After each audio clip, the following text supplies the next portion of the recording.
I've done it again. I've been that involved with the save that I forgot that I've actually meant to be recording it as well. So you join me here, 8 seconds into the match against Stoke. So we'll continue from here, and then after the match, we'll review the fixtures that you've missed. But let's continue. So we'll pick up the highlight here with Duncan Watmore down this right-hand side. Oh, good ball in, but Berahino's got it further up the pitch. Can we get that?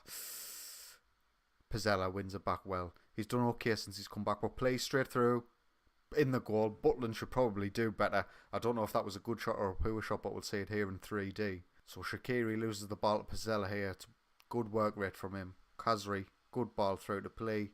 He takes it round the keeper. Should probably dink that bottom corner, but Butland cannot keep it out. 1-0. And with another highlight, Shaqiri with a free kick in. Come on, play. Come on, Kazri, break. Switch it. Look at Duncan Watmore on the right. He's got the pace to beat his men.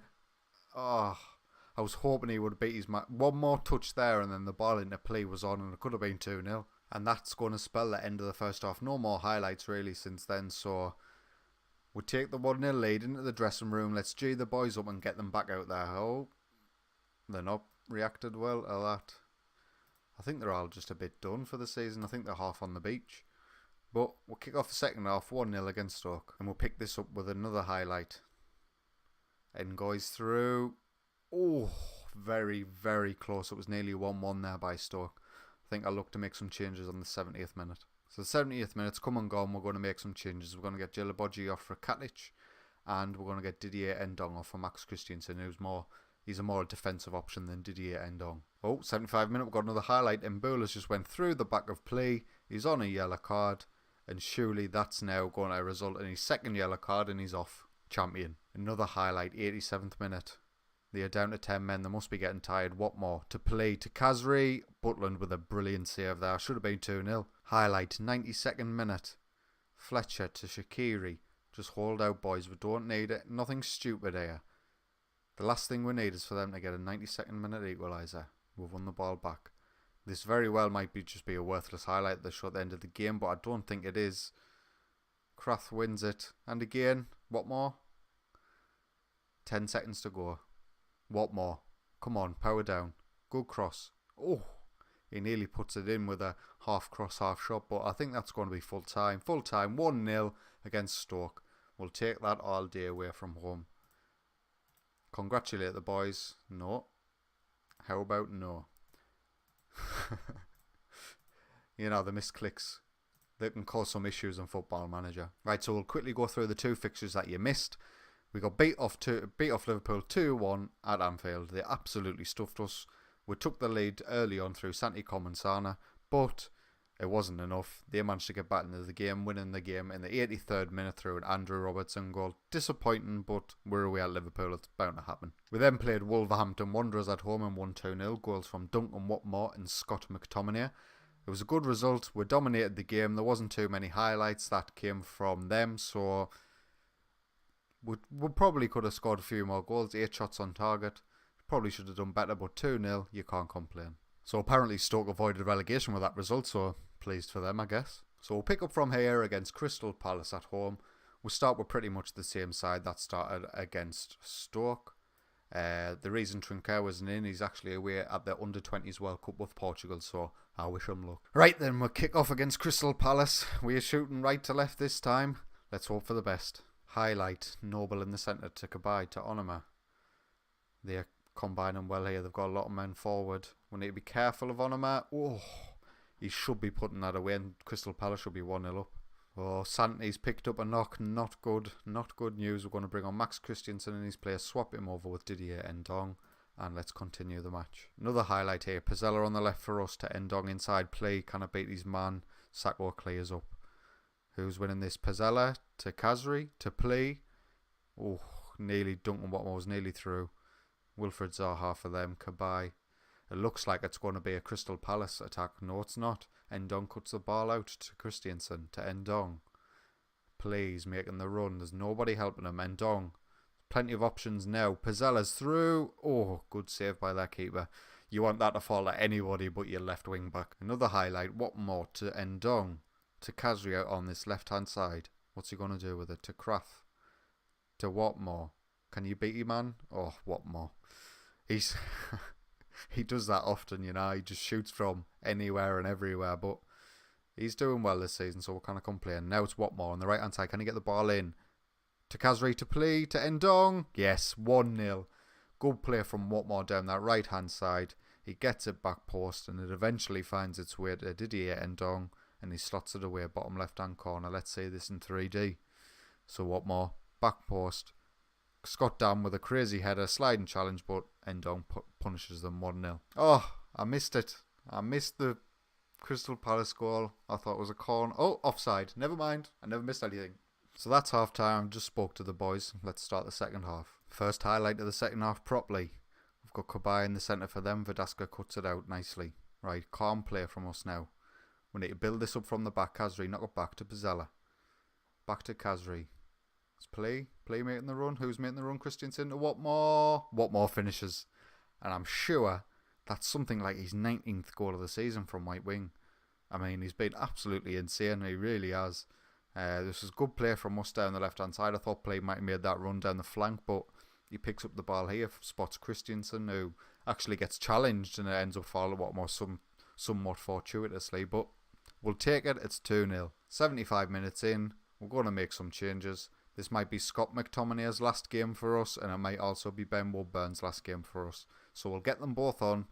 Let's see them have the final game, and hopefully they do well. 87th minute here, we'll get another highlight. Crystal Palace free kick, high up the pitch.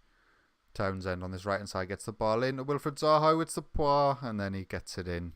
2-1. I'm going to take us off attacking, which I probably should have done earlier. Stick us on defensive. Hopefully that could see out the game, but 87th minute, they've got their lifeline. Crossbar in. Kraft couldn't do anything. 2-1. But it looks like it's not going to be enough. 95th minute. Blow for full time.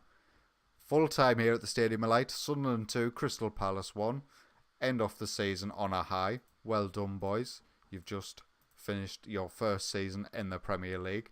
Let's go have a look, see how things went. So, with that result against Crystal Palace, that leaves Sunderland sitting third in the Premier League table in our first season back in the Premiership. I mean, I never expected anything like this. I was expecting a tough relegation battle.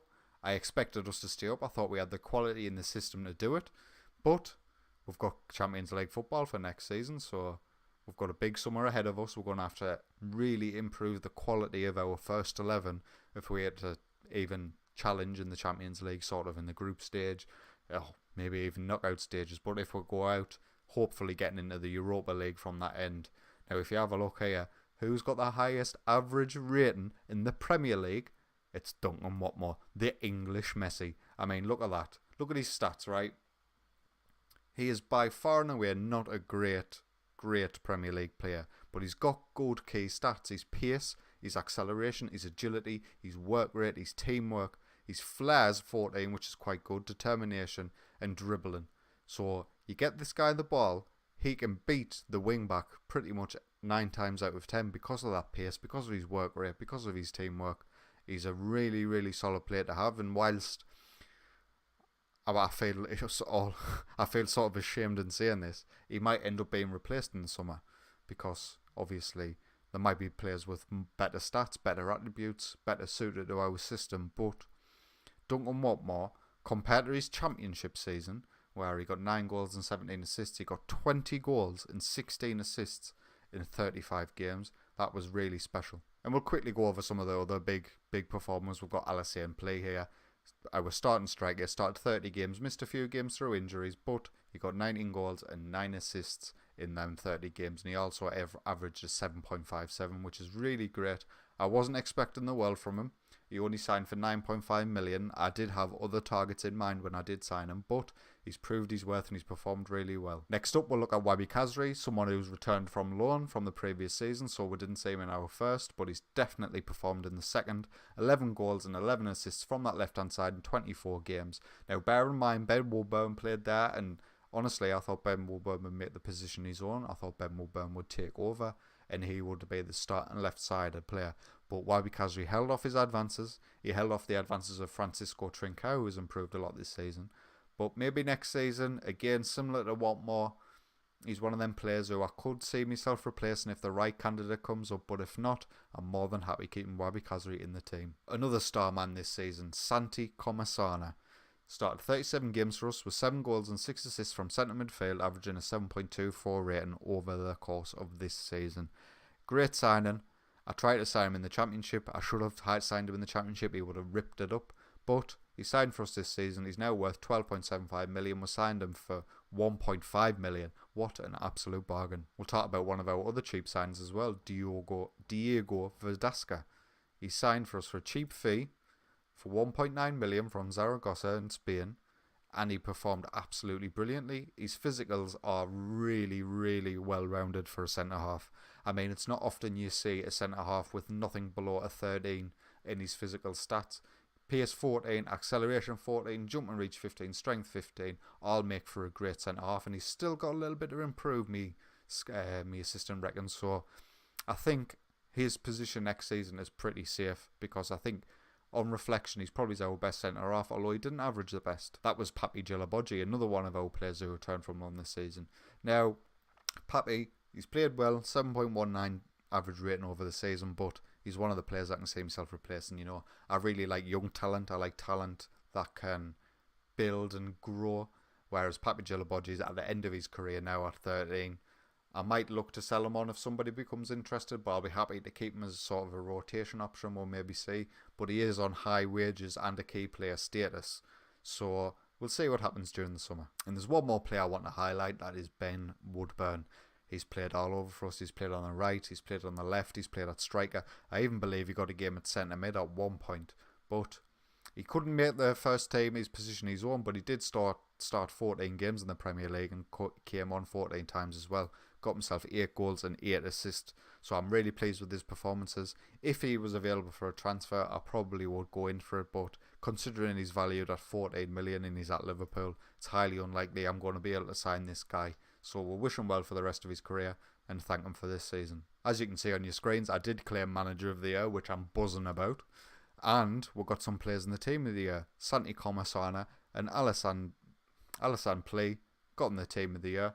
Happy days. So, the Sunderland End of Season Awards. Duncan Watmore gets Players Player of the Year, Fans Player of the Year, and it's well deserved. To be fair, that team of the season was absolutely ridiculous considering it didn't have the highest average rated player in it, but never mind. Alassane Plea got Goal of the Season, Diogo Verdasca Sign of the Season, Santi Comasana Young Player of the Season. We'll just quickly check Alassane Plea's goal. So this is Alassane Plea's goal against Manchester United, which is one Goal of the Season for us. Wabi Kazri cuts in from this left hand side, plays it to Plea. Plea moves the ball to his right hand side and an absolute thunderbolt in the top corner. I completely forgot about this goal, and I wish I'd line called in this match because it would have been great, but that is Goal of the Season, a brilliant one at that. So looking towards next season, we've got a transfer budget of 50 million and a wage budget of 800k, which gives us about 150k spare wages to work with.